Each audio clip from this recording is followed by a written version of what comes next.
Hello दोस्तों, मैं नीता स्वागत करती हूँ आपका अपने यूट्यूब चैनल सक्सेस का अड्डा पर। बच्चों, आज हमारे वॉरियर बैच की जो कि एसएससी जीडी के लिए है, फोर्थ क्लास है। फोर्थ क्लास में हम शुरुआत करते हैं अपने पहले क्वेश्चन के साथ। चलिए देख लेते हैं हमारा पहला क्वेश्चन।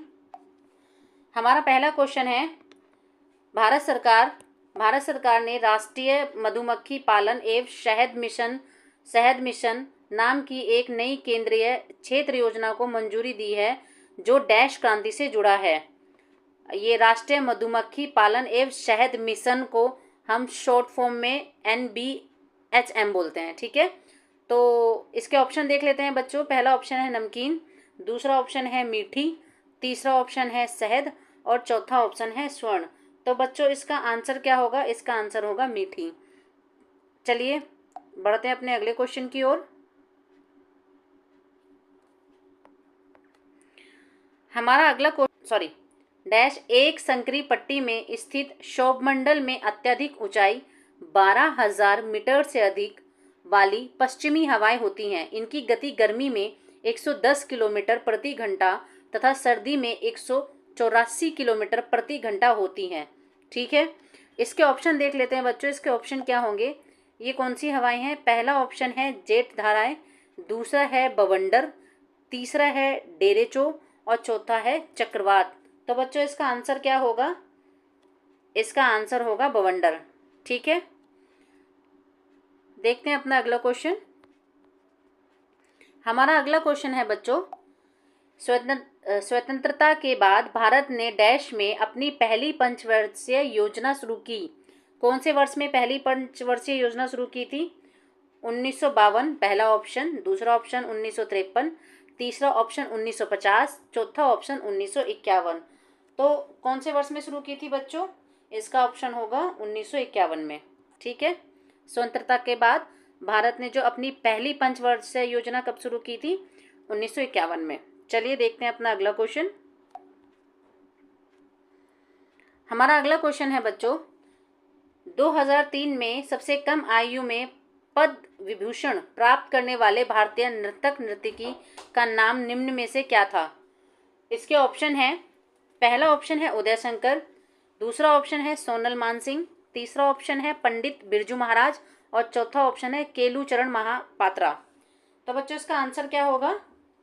इसका आंसर होगा सोनल मानसिंह। 2003 में जो सबसे कम आयु के पर्सन थे जिन्होंने पद्म विभूषण प्राप्त किया था, किस फील्ड में? डांस में, नर्तकी में। तो कौन थे? सोनल मानसिंह। चलिए देखते हैं अपना अगला क्वेश्चन। हमारा अगला क्वेश्चन है बच्चों, कैल्शियम कार्बोनेट का रासायनिक सूत्र क्या है?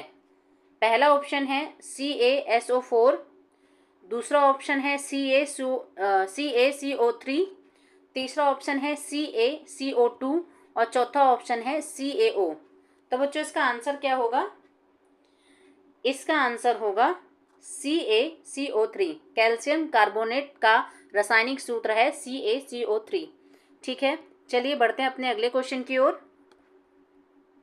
बच्चों हमारा अगला क्वेश्चन है, किस विटामिन को थायमिन के नाम से भी जाना जाता है? ठीक है, पहला ऑप्शन क्या रहेगा हमारा? पहला ऑप्शन विटामिन B2, दूसरा ऑप्शन विटामिन B3, तीसरा ऑप्शन हमारा विटामिन B1 और फोर्थ ऑप्शन क्या है हमारा? B12।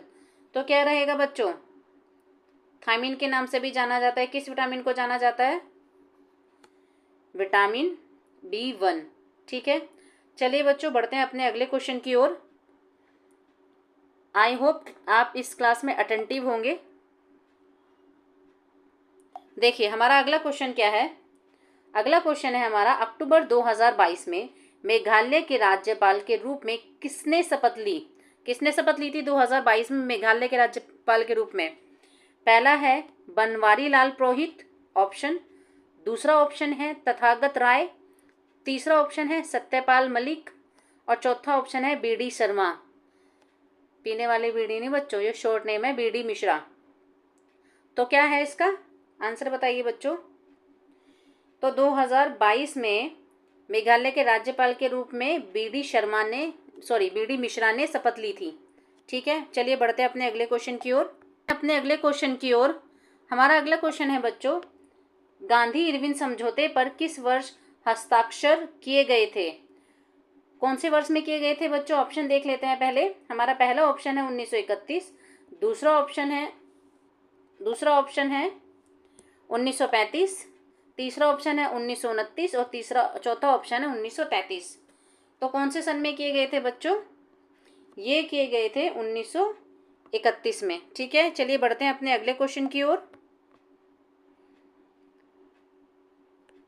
हमारा अगला क्वेश्चन है, एक बजट दस्तावेज जो किसी विशेष वित्तीय वर्ष के लिए सरकार की राजस्व प्राप्तियों और राजस्व व्यय से संबंधित होती है, डैश कहलाता है। क्या कहलाता है बच्चों? इसके लिए एक बार पहले ऑप्शन पे नजर मारनी पड़ेगी।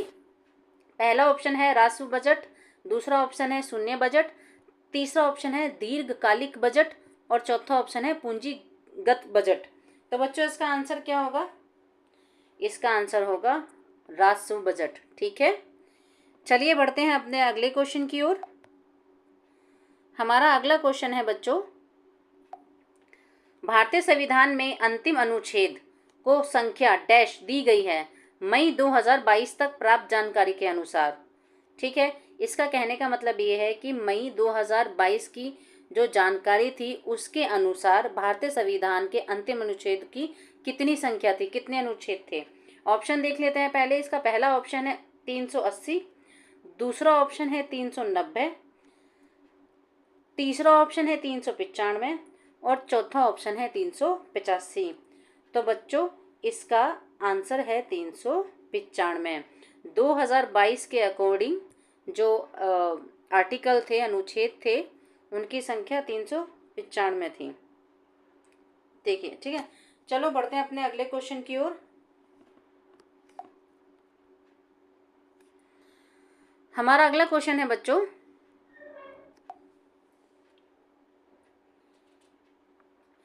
नवंबर 2022 तक की स्थिति के अनुसार भारत में केंद्रीय शिक्षा मंत्री कौन थे? 2022 नवंबर की जो स्थिति थी उसके अनुसार भारतीय केंद्र शिक्षा मंत्री कौन थे भाई? इसके लिए ऑप्शन देख लेते हैं।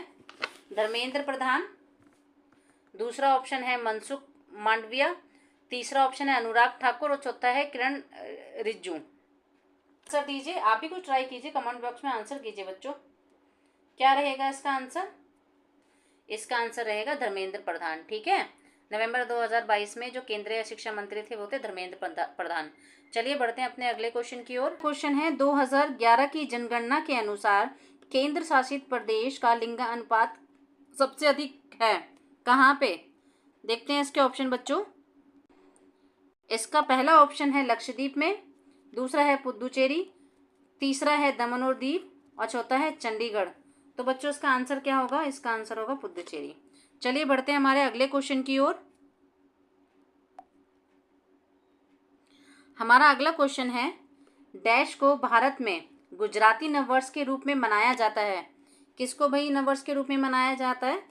गुजराती नववर्ष के रूप में मतलब पहला ऑप्शन है बेस्तु वरस, दूसरा है विशु, तीसरा है लोशर और चौथा है लोसांग।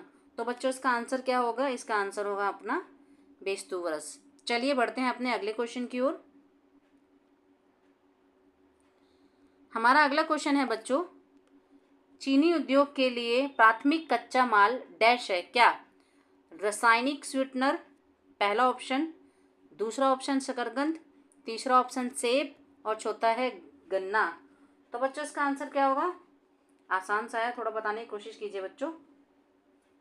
चलिए हम बता देते हैं, इसका आंसर होगा आपका गन्ना। एग्जाम में इतना टाइम नहीं दिया जाएगा बच्चों आपको, ठीक है, थोड़ा आंसर दिया करें, इसमें क्लास में ध्यान लगाएं। चलिए देखते हैं अपना अगला क्वेश्चन। क्वेश्चन है हमारा, निम्नलिखित में से किस शास्त्रीय नृत्य रूप की शुरुआत 16वीं शताब्दी में वैष्णव संत महापुरुष शंकरदेव द्वारा की गई थी? पहला ऑप्शन है शास्त्रीय, दूसरा है कुचिपुड़ी, तीसरा है ओडिसी और चौथा है मणिपुरी। तो बच्चों इसका आंसर क्या होगा? इसका आंसर होगा कुचिपुड़ी। ठीक है, चलो बढ़ते हैं अपने अगले क्वेश्चन की ओर। देखते हैं अपना अगला क्वेश्चन, मोहन बागान एथलेटिक क्लब किस शहर में स्थित है? किस में स्थित है भाई? जयपुर में, कोलकाता में, लखनऊ में या बुलंदशहर में? भाई ये स्थित है अपना कोलकाता में। ठीक है, चलिए देखते हैं अपना अगला क्वेश्चन। ध्यान कहाँ बच्चों, तेरा ध्यान किधर है, यहाँ लगाओ ध्यान क्लास पे, पढ़ाई पे बच्चों। चलो देखते हैं अपना अगला क्वेश्चन। क्वेश्चन है हमारा, फीफा विश्व कप 2022 की मेजबानी किसने की? किसने करी भाई? ब्राजील ने करी थी, कतर ने करी थी, स्पेन ने करी थी या जर्मनी ने करी थी? जल्दी जल्दी आंसर दो। आपसे पहले मैं जीत जाऊंगी, मैं बताती हूँ किसने कहाँ करी थी। कतर। ठीक है, कतर ने करी थी इसकी मेजबानी फीफा विश्व कप 2022 की। चलो बढ़ते हैं अपने अगले क्वेश्चन की ओर। हमारा अगला क्वेश्चन है, देश के राष्ट्रपति को उनके पद से हटाने को डैश के रूप में जाना जाता है। जब किसी देश के राष्ट्रपति को हटाया जाता है तो उसे क्या कहा जाता है? महाभियोग, सेवा की समाप्ति, त्यागपत्र या सेवाओं से स्वैच्छिक सेवानिवृत्ति, मतलब अपनी मर्जी से छोड़ देना। तो बच्चों ऑप्शन चारों आपके सामने हैं, इसका आंसर हम बता देते हैं। इसका आंसर रहेगा भाई महाभियोग। ठीक है, जब किसी भी देश के राष्ट्रपति को उनके पद से हटा देते हैं तो उसे हम महाभियोग कहते हैं। चलो बढ़ते हैं अपने अगले क्वेश्चन की ओर।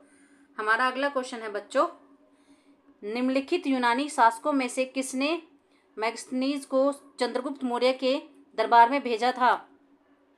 किसने भेजा था?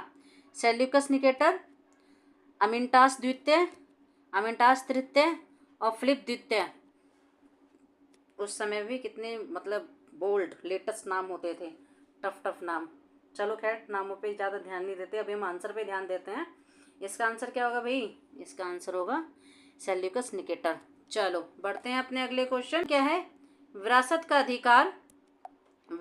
अधिकार किस ओर ले जाता है? अनुपजाऊ भूमि पहला ऑप्शन, दूसरा ऑप्शन भूमि प्रदूषण, तीसरा ऑप्शन भूमि का विभाजन और चौथा है भूमि की कमी। किसकी ओर ले जाता है? आखिरी क्वेश्चन में तो बच्चों दम लगाओ, सिखाओ, बताओ कुछ तो सीखा होगा आपने।